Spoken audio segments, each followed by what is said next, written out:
Hello, everyone, and welcome back to this week's Substack Live at the Sustainable Media Center. So, my name is Emma Lemke, and I serve as the Director of Gen Z Advocacy for SMC. And this week, we are so thrilled to have on a more atypical guest. And what I mean by that is, we usually are in conversation with technologists and youth activists and policy thinkers, et cetera, who all care very, very deeply about technology and AI's impact on society. Now, this guest is no different in that he does, in fact, care deeply about technology's impact, but his manifestation of that interest appears in song and dance rather than policy. So I am honored to welcome on Patrick McAndrew onto the Substack Live this week with us. So Patrick is an actor, a host, and a writer based in New York City. And as a writer, Patrick is particularly interested in using theater, film, and media as a gateway to learning about the internet, technology, and social media's influence on our decisions, our habits, and our lifestyles. His brand new musical, The Startup, with music that's co-written by Kevin Muschetti, dives into our tangled relationship with technology, tackling everything from social media addiction to data privacy to influencer culture and the rise of AI. So, Patrick, it is so amazing to have you on and joining us in conversation today. Yeah, it's so great to be here. I'm happy to have the conversation. Absolutely. So, for today's conversation, I really want to dive into your interest in technology and how it has been channeled into this new musical called The Startup. So, start us off just by talking us about through, how you found this interest in technology and social media's impact on society and how that inevitably led you to starting the musical. Yeah, absolutely. So I think like many of us, my interest in, the field of responsible tech, digital wellness started back probably around 2016, where I was just noticing my surroundings. A lot of people's attentions were on their screens, on social Mhm. media. And I found that when I had or tried to have conversations with people, a lot of the times it would just go over their head. And I would notice Mhm. that my conversations sometimes wouldn't get nearly as deep as I sometimes would have wished they would, because there was this constant interruption of the phone coming up. Mhm. And I remember at the time I was in graduate school and I was in this acting class and we were just going through, weird theater things, which Mhm. is standard for, an acting class or improv class. And a lot of what we were exercising were skills in self-awareness, listening, Mhm. adaptability. And I just remember thinking in that class, oh my gosh, everybody should be taking a class like this, especially Mhm. today where we're all so disconnected. What better way than to, take a class where you're just kind of learning really innately human skills. Mhm. And around that same time, I picked up Sherry Turkle's book, Reclaiming Conversation: The Power of Talk in a Digital Age. And that just opened up my world of okay, how is tech impacting society? And from that book, that was kind of the impetus of creating a one-man show called Real, where I essentially explored uh, how technology sort of interrupts relationships and kind of breaks that Mhm. down. And since it was a one-man show, I kind of explored that as like my relationship to the audience and Mhm. how tech can negatively impact that. And so I really saw this effect that storytelling has on an audience. Of course, just being someone trained as an actor and trained in theater Mhm. as well and being a big fan of film and television as storytelling methods too. And so when I moved to New York in 2017, I was really I kind of diverted a little bit. So I was kind of like there was this sort of mindful tech, responsible tech Mhm. sort of area, and was meeting a lot of great people in that space, yourself included, around that time. And then I was very kind of immersed in this, acting, film, theater world. And I started thinking about, okay, what's my voice in this mindful tech, responsible tech space? And after a few years of working on a couple of projects, I had a podcast for a while where I would chat with guests about this topic. I really decided, okay, maybe it's leaning on creating stories as a vessel to Mhm. talk about this, and that was really kind of the kernel that started the startup, so to speak, was this concept of, okay, what if there was, because we weren't really seeing it much at the time. There's more of it now, but what if we were seeing, well, what's this concept of a social media company or up and coming tech company that's trying to create an ethical platform in contrast to what we see many times with big tech nowadays. And then it just grew from there. So I started writing the show in 2019. We had Mhm. a reading in 2021, another reading in 2022, demos that we recorded in 2024. And then last year we launched our campaign for our workshop production, which we're mounting at the moment. Absolutely. So, for listeners who are super interested in hearing more about the plot, talk us through without obviously spoiling it, because we want many people who are listening today to go and watch the show. Talk us through a little bit more about the plot. So, you said it's about this company. What's happening throughout the production? Yeah, yeah. So the show follows this up and coming social media company called Kazoo, which is run by this idealistic CEO named Chip Cooper and his very optimistic team. And they're essentially trying to rewrite the rules of tech and create an ethical platform. Mhm. However, the conflict is that they are not getting funding. They're losing money quick because Mhm. they're not using user data to drive profits, to sell to third-party advertisers. Uh, they are, one, not making money, but then two, not able to secure an investment as well. Mhm. So the show essentially kind of follows this journey of, okay, what is that line? Where is that line? And when does it get crossed and what happens when it gets crossed as well? And so the show explores a lot around data privacy, social media Mhm. use, influencer culture, touches on the rise of AI a little bit as well. Mhm. But I believe even more so than that, it's very much about the characters and their relationships to one another. Because Mhm. something that this show really emphasizes a lot is the importance of relationships, is the importance of Mhm. human connection, and what happens when tech sort of intercepts that, or rather, what happens when our agency around tech or our intentions with technology alter our relationships and how we see ourselves, how we see the world. The show is a musical comedy, so it certainly pokes fun both at tech culture, but then also it pokes fun at musical theater as well. Kind of, but there are some like deeper moments explored as well throughout the show. Well, I think that it's at the perfect moment in time, right? Because we just got this recently the verdict back from New Mexico that Meta is liable for about 375 million in the first iteration of the jury and the legal process. But anyway, that being said, we're seeing companies being held accountable. I think one way to hold tech companies accountable and to apply pressure is also through art. So I think that the fact that you're using this art form to poke fun, to find these moments of connection, to kind of take a holistic approach to talking about technology and its impact on humanity is such a cool, innovative approach. Talking about cool and innovative approaches, though, I read in an article about the production that it has some like interactive elements. So, can you talk us through what that is and why you made the decision to involve the audience and technology and their technology into the show? Yeah, absolutely. So when audience members come to the show, when they're waiting in the lobby before the house opens, they're going to have the opportunity to essentially interact with the Kazoo app that is from the show.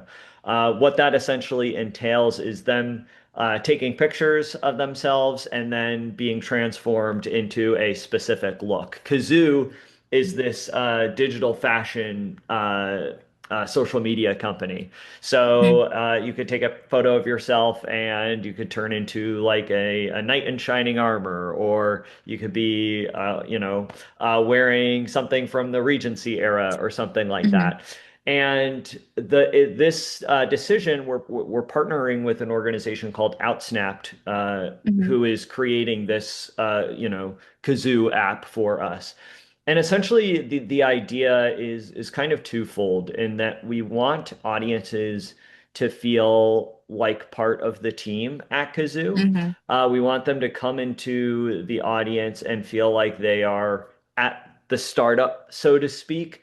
So there's Hmm. that immersive component to it. But then there's also the element of audience members interacting with tech as well, Hmm.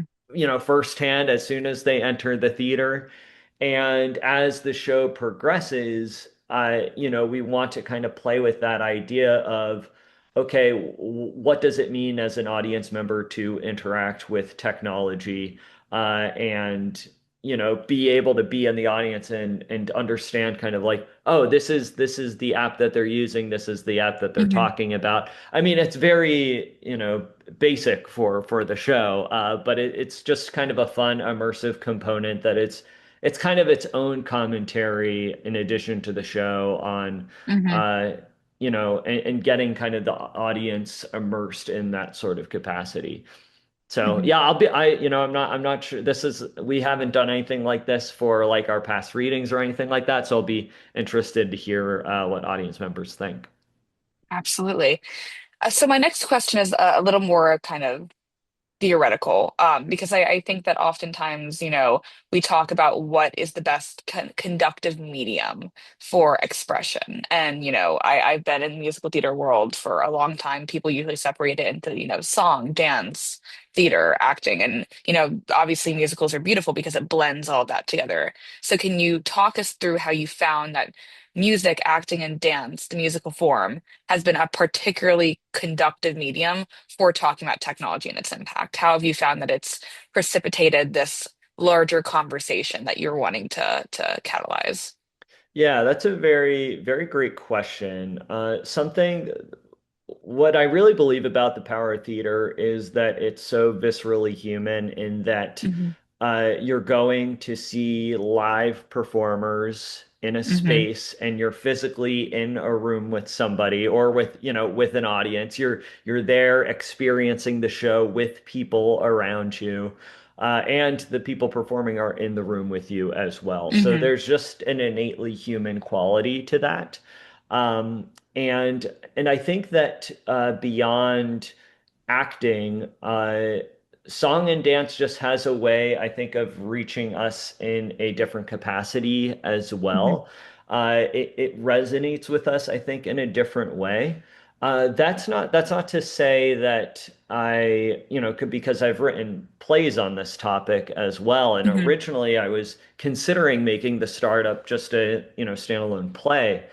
But I decided to make it a musical because there is one, I kind of liked the fanfare of a musical Hmm. and wanted to kind of explore the dark side of tech within that kind Hmm. of juxtaposed world of like, hey, it's a Yeah. musical sort of thing. So I liked that. But then also I think that through music and dance, uh, I feel like it just kind of activates something different in the brain. My Hmm. hope with this show is that people will walk away not only having a great time, but also think about their relationship to tech and like just it Hmm. gives them something to just mull over after experiencing that performance. And I think that theater is something that is very accessible. It's Yep. sometimes, at least what I found and this is, in my work specifically in the responsible tech or responsible AI space more specifically, is sometimes I could get a little too heady or like technical and Hmm. it doesn't reach people in the same way, whereas storytelling through theater or through other mediums as well. Uh, it has a way of reeling people in, and then you're able to get the message across once you have them reeled in. And so that's Hmm. something that's very appealing to me, and part of the reason why I made it a musical as well. And you kind of lightly touched upon it, but I want to end out kind of our conversation with, this last question, which is, what are those takeaways that you want audience members to leave the theater with? Because obviously, like, you were very compelled when you read Sherry Turkle's piece, compelled to write this your one man play, compelled to create the startup. What do you hope, will happen at the end of this? How will you consider yourself in the musical successful beyond just ticket sales? Yeah, yeah. I want what I would love is for audience members to walk away having something stick with them, whether Hmm. it is even if it's just like a character Hmm. or a song or a specific dance number, or even if it's just one line in the show. I want something to stick with our audience that they walk away from the show feeling changed and potentially wanting to take like some sort of step in learning more about okay, what is responsible tech? What is mindful tech use? There's so much happening in the space as you all well know at the Sustainable Media Center with regards to AI and social media and youth and advocacy. And success for me is if someone leaves the show and they want to explore this field. Hmm. Uh, and that this show is like presented in a way that it just gets people curious about technology and how it's impacting society, how it's impacting humanity, and how nowadays, especially much more so than when I kind of was first entering this space in 2016. Now there's much more amazing organizations out there that are Hmm. doing such important work in this space. And so I kind of want this show to be a a funnel or a vessel or a tunnel or a pathway, whatever metaphor you want to use, to real people in that would have never thought about this topic Hmm. or that it just wasn't on their radar and real people in and share information about organizations that are really like boots on the ground Hmm. doing important work in this space. So that for me would be success. I'd love to just in a practical sense also love to bring it to a larger audience as well. I mean, this is a workshop production in a small theater, so being able to bring it to a larger venue as well would be awesome Hmm. too, to just continue to spread awareness, so to speak. Absolutely. So, now finally, let listeners know where can they watch and go see the startup and where can they follow kind of your team's journey. Yeah, absolutely. I certainly encourage you to follow us on Instagram. It's at here at the startup. So that's, where we're posting information about our rehearsal process, about our show. The ticket links available there as well. We also have a Facebook page, which is the Startup Musical. Hmm. So you could feel free to go there if that's your platform of choice. And the ticket link for the show is the startupmusical.ludos.com. Ludos is Ludus.com. And so yeah, or you could email us at the startupmusical@gmail.com as well. So we would love to hear from you. We would love to have you at the show and would be interested to hear your thoughts on the show as well. Absolutely. Well, thank you so much for coming on, Patrick, and for sharing your knowledge and your insights with us. Again, I am a musical theater person to my core. Steve makes fun of me for it. So it's so lovely to have this beautiful intersection between all my passions, and I'm so excited to go see the musical and so excited to promote it in any way that I can. So please remember to go and see this. This is April 1st to the 19th in the Flea Theater in Manhattan. Please, please, please go and support the show. It's an amazing production, and we're super excited to showcase it here at SMC. And as always, we look forward to being in continued conversation with you, and we will speak with you all again next week.